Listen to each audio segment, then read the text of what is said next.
Mga idol, kumusta ang buhay-buhay? Buhay mo ba'y malungkot? Tara, sabayan nyo akong mag-workout para sumaya ka na, healthy ka pa. Pagkatapos, engage tayo mga idol. Ayan mga idol, stretching muna ako mga idol. Basic stretching yan mga idol. Dahil matagal na tayong hindi nakapag-workout mga idol. Ayan, dahil bubuhat tayo ngayon, kailangan natin iwanat yung ating mga ugat para hindi tayo mapilayan. Maliban sa pilay, hindi sasakit yung muscles natin mga idol.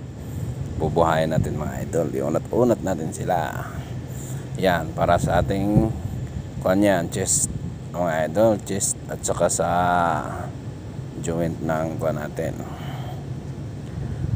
kamay. Yan mga idol, ilak mo lang yung elbow mga idol, pabalik-balik lang yan mga idol.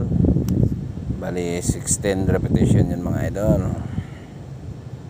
Ganun lang kadali mga idol. Lock your elbow, tapos ganyan lang, up and down, up and down, up and down, hanggang maka 16 yan mga idol.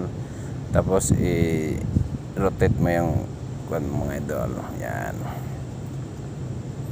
basic lang yan mga idol, kayang-kaya yan.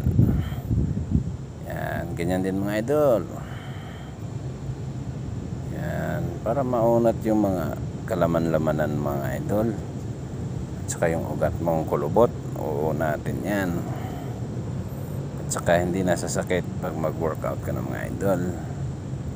May lakas ka na kasi nadudurog na yung kanyan, mga hangin-hangin.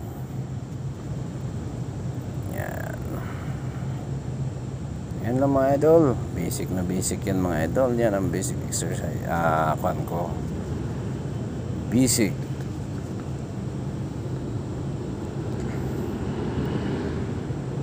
Yan, madali lang mga idol. Kasi yan, kasama na yan sa kwan natin, likuran mga idol. Join natin sa likuran, spinal cord ba yung tawag mga idol. Yan, basic lang, diba?